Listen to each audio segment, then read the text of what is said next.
अमीर गरीब, छोटा बड़ा, अपना पराया, हर कोई इस विचार से घिरा हुआ है कि अपने जीवन को खुशनुमा कैसे रखें, क्योंकि वर्तमान अनुकूल नहीं है।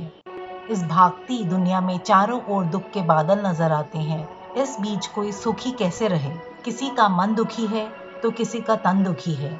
बीमारी ने आतंक मचा रखा है तो कोई को धन से दुख है। ज्यादा धन और धन की कमी दोनों दुख के कारण हैं। इस बीच कोई कैसे खुश रहे?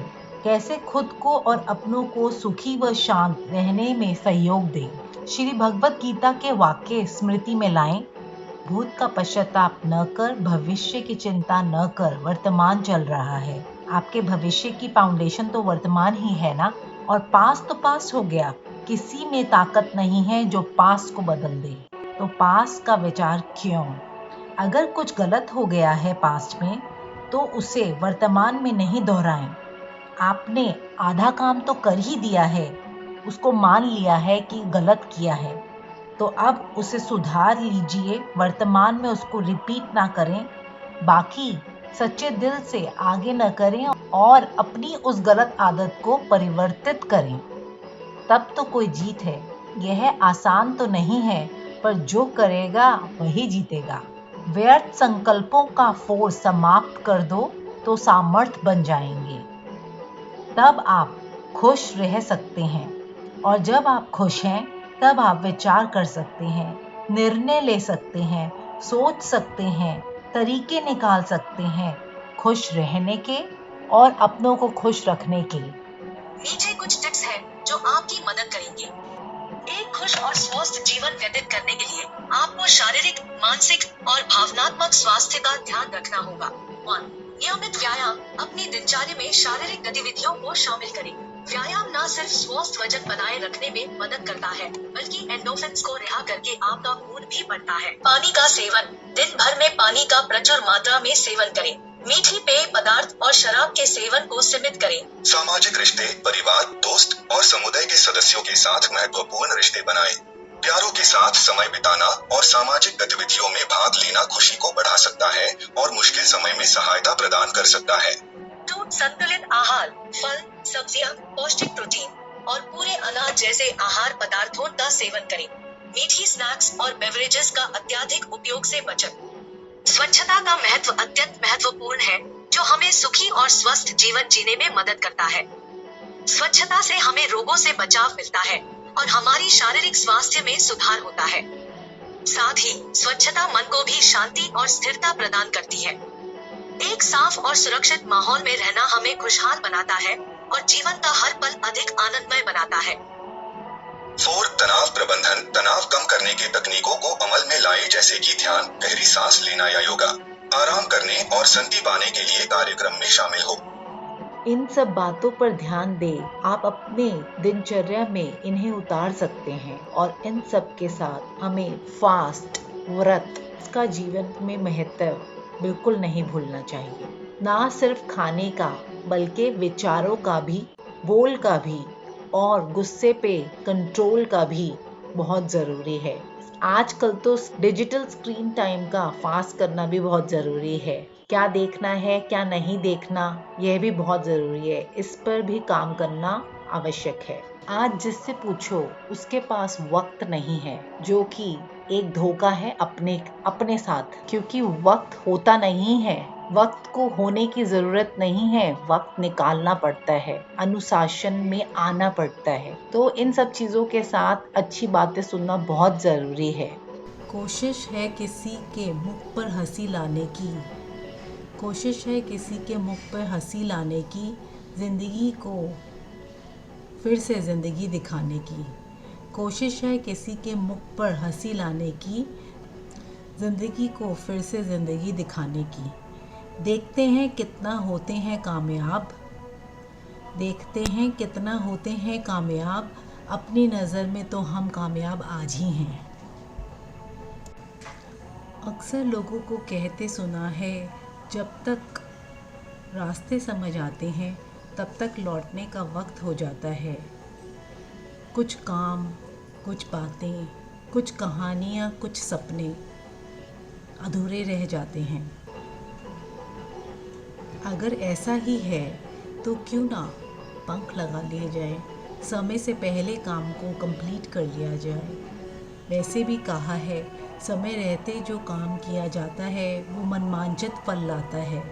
समय पे तो हर किसी को करना ही पड़ता है, उसमें समय की जीत है, हमारी नहीं।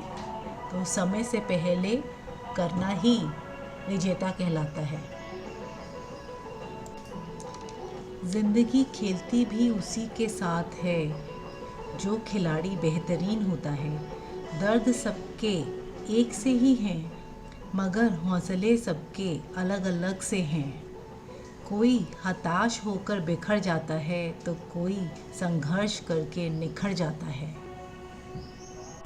इसी बात को बताने के लिए एक बहुत सुंदर कहानी भी है।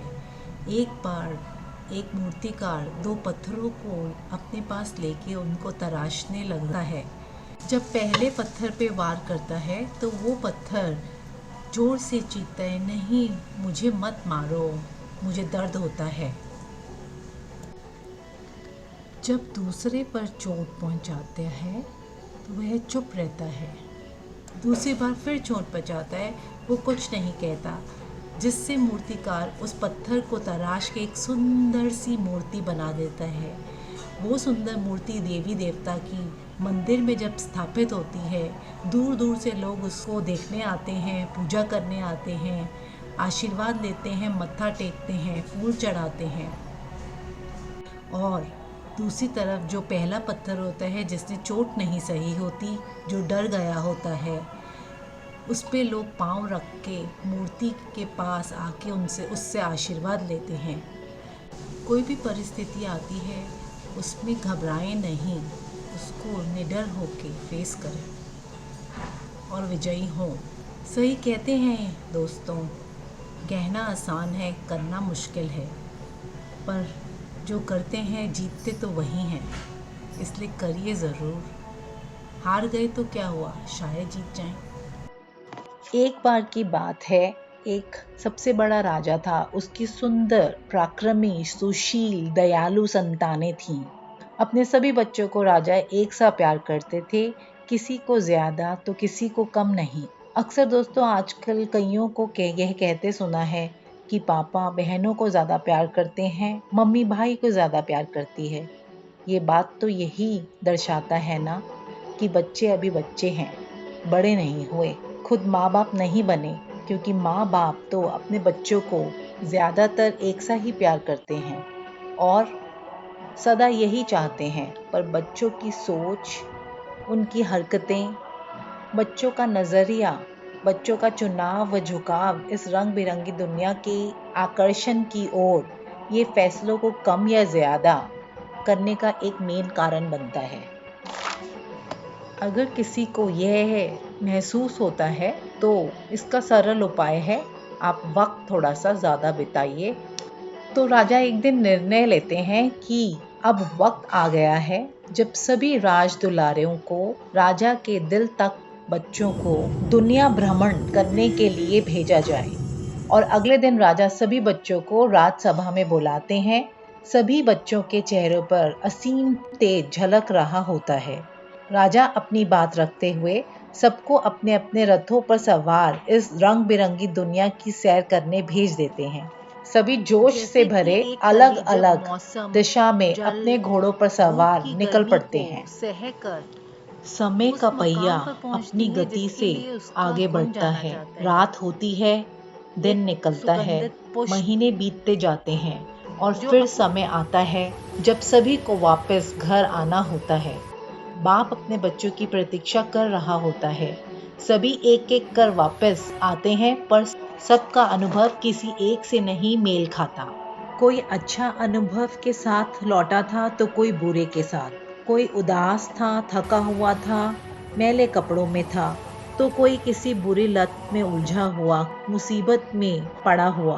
तो इसके विपरीत कोई दया भावना से अपना यश फैलाता हुआ लौटा, तो कोई राज्य जयकार नारों के साथ वापस आया, लोगों के प्यार और विश्वास के साथ वापस लौटा। दोस्तों, ये कहानी किसी और की नहीं है, ये कहानी है आपकी और मेरी और हमारे एक बाप की। हमारे परम पिता परमात्मा की। अब आगे मुझे कुछ कहने की आवश्यकता नहीं है, आप खुद ही समझदार हो कि इस कहानी से हमें क्या सीख मिलती है।